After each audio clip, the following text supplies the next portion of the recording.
নমস্কার, আমি কবিতা, কবিতার কলতান থেকে আমার চ্যানেলে সবাইকে স্বাগতম। বড়দেরকে প্রণাম জানিয়ে ছোটোদেরকে অনেক অনেক আদর আর ভালোবাসা জানিয়ে আমি চলে এসেছি এখন হ্যাশট্যাগ আমরা সকলের আজকের বিষয় নিয়ে। আজকের বিষয় রাখি দিয়েছে, আর সুন্দর একটি বিষয়। সবে দিদির আলোচনাটা শুনেই আমি ক্যামেরাটা অন করলাম।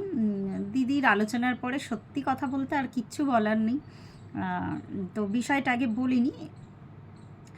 রাখি দিয়েছে বিষয়টা যে মানে এমন একটা পরিস্থিতি যখন মানুষ হেরে গিয়েও আনন্দ পায়। তো সেই পরিস্থিতি মানে সেই সিচুয়েশনের কথা বলতে বলেছে আর কি।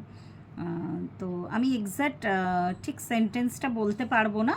তো ধরনটা এটাই যে এমন কোনো মানে যেখানে হারেও জিতের আনন্দ আছে আর কি, হেরেও। তো সেরম কোন সিচুয়েশন, তো এটা দিদি পুরোটাই বলে দিয়েছে, রঞ্জনা দি। তার উপরে সত্যি কিছু বলার নেই। একটা হচ্ছে গুরু শিষ্য, একটা হচ্ছে মা সন্তান। আমি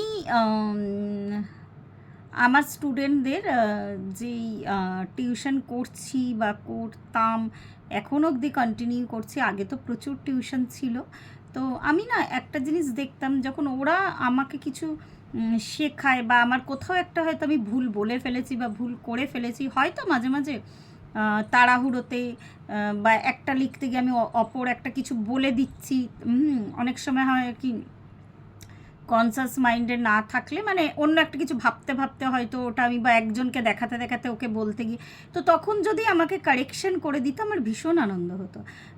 মনে হতো যে সত্যি আমারই তো সন্তান সম তারা, যে তারা যদি আমাকে ছাপিয়ে যেতে পারে তার থেকে আনন্দের আর কিছু নেই।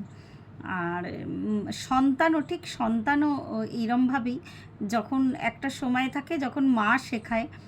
আমি এখানে বিশেষত মা বাবা দুজনকেই বলছি, আমি যেহেতু মায়ের দিকটাই আর কি তুলে ধরছি, যেহেতু আমি মা হিসাবে বলছি একজন।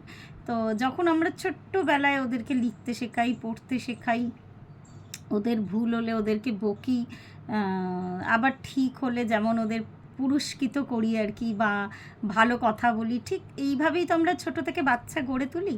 ঠিক এই ফেজটা কিন্তু আবার আসে যখন ওরা আমাদেরকে কিছু শেখায়, যখন ওরা অনেকখানি জেনে যাচ্ছে, অনেকটা পৃথিবীর সাথে অনেক বেশি ওরা কানেক্টেড হয়ে যাচ্ছে আমাদের থেকে, ওদের জগৎটা আরও বেশি বিস্তারিত যখন, ওরা কিন্তু তখন আমাদের শেখায় অনেক টেকনোলজি বা টেকনিক্যাল ব্যাপার স্যাপার, যেগুলো আমরা আগের জেনারেশন হিসাবে অনেকটা পিছিয়ে আছি, হয়তো না অনেকটাই পিছিয়ে আছে ওদের থেকে।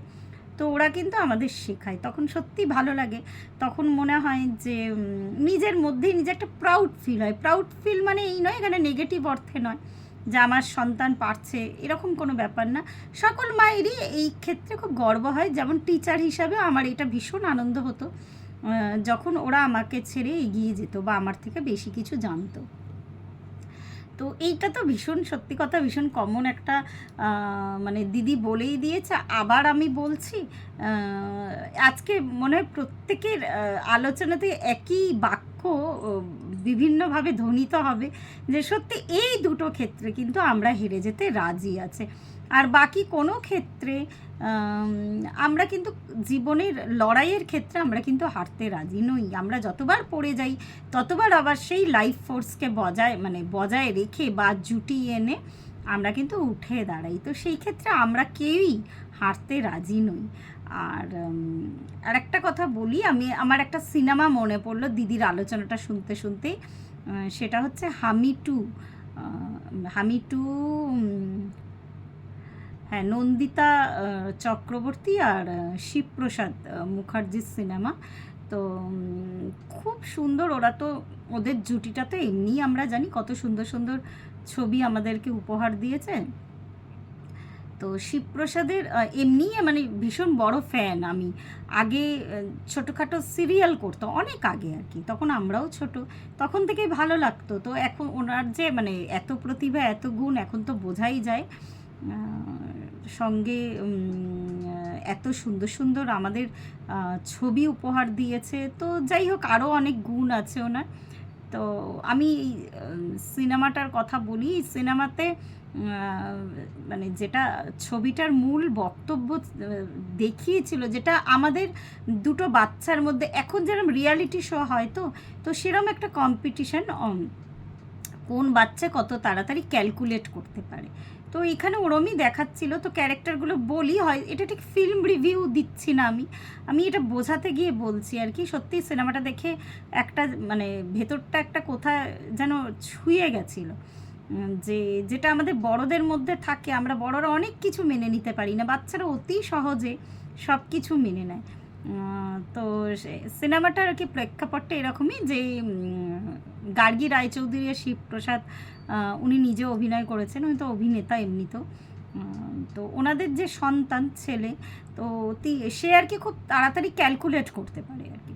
তো তার ফলে কি হচ্ছে, বিভিন্ন টিভি শো তোকে নিয়ে যাচ্ছে, ওর বেশ নামডাক হয়ে যাচ্ছে, এরমভাবে বড় বড় কম্পিটিশানে যাচ্ছে। তো একবার যখন আর কি অনেক বড় একটা কম্পিটিশানে, মানে আস্তে আস্তে বাচ্চাটা যা হয় এখন, বাচ্চাদের আরও বিভিন্ন প্রতিভা দেখা যায়, এটা তো সত্যি আমাদের চারিদিকে দেখছি। আর আমি বিশ্বাস করি এগুলো পূর্বজন্ম থেকে নিয়ে আসে, একদমই মানে বিশ্বাস শুধু নয়, একদম ফেথ আছে আমার এই ব্যাপারটার উপরে। তো নয়তো একটা 2.5-3 বছরের বাচ্চার এত ট্যালেন্ট থাকতে পারে না। আর তো বাচ্চাটা বেশ ফেমাস হয়ে গেল। তো মায়ের বেশ অহংকার আর কি, আমার বাচ্চা এতটা পারে। ঠিক ওই সময় একদম ওই কম্পিটিশানে আরেকটা বাচ্চা, সে বেশ পিছিয়ে পড়া একটা পরিবারের বাচ্চা ছিল। তো যে পরিবারে ঠিক করে খাওয়া জোটে না, সেই পরিবারের থেকে একটা মেয়ে, সে ওই কম্পিটিশানে এসেছে। সে কিন্তু এই ছেলে বাচ্চাটার থেকে আরও ফার্স্ট ক্যালকুলেট করতে পারে।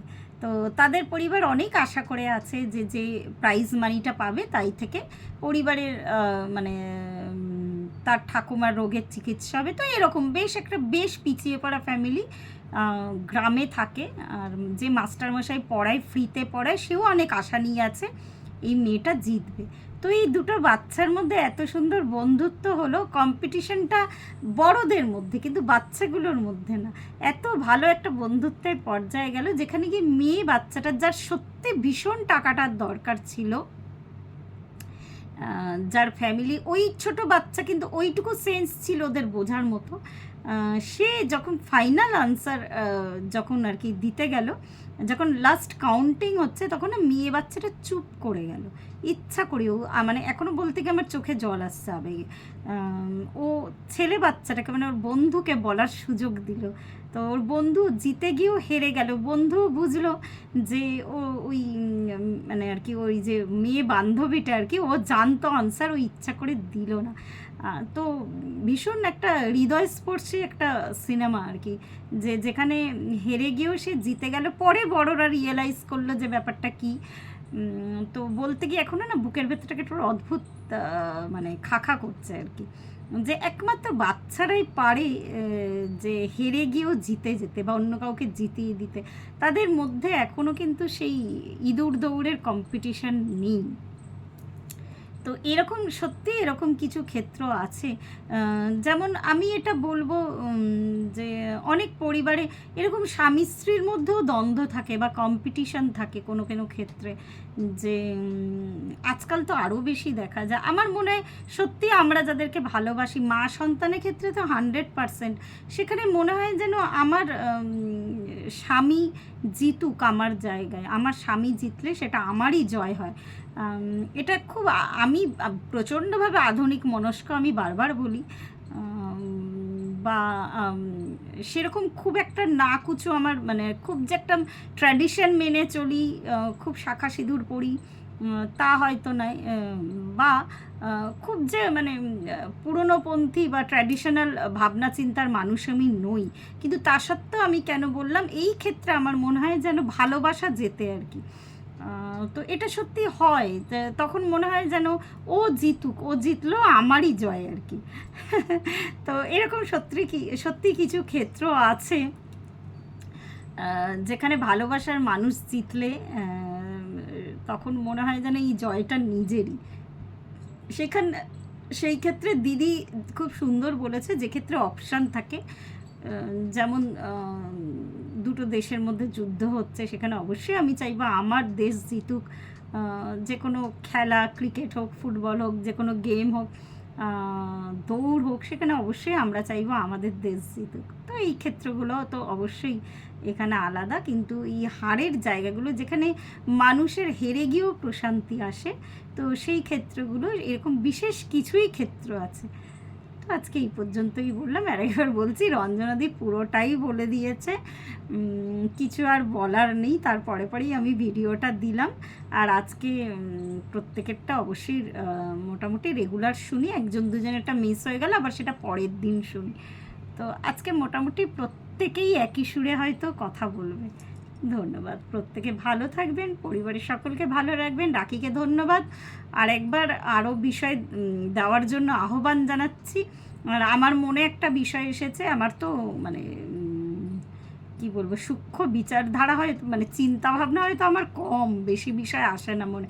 তো একটা বিষয় এসেছে, ওটা আমি আজকে দিয়ে দেবো গ্রুপে। হঠাৎ করে এটা বলতে গিয়ে আর একটা বিষয় আমার মনে এলো। ধন্যবাদ।